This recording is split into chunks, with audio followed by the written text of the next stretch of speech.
ఈ రోజే డౌన్లోడ్ చేయండి. మీ ఫేవరెట్ షోస్ చూడండి.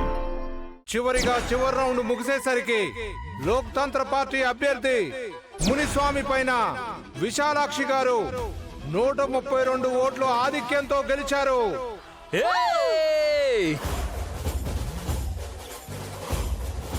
దిష్టి గుమ్మడికాయని బయట కొట్టేసి త్వరగా లోపలికి రా, నీతో పనుంది. గెలిస్తే నువ్వు అందరి కాళ్ళు మొక్కి ఓడిపోయానని ఒప్పుకొని ఇంట్లో నుంచి బయటికి వెళ్ళాలి. మర్చిపోయినట్టున్నావు.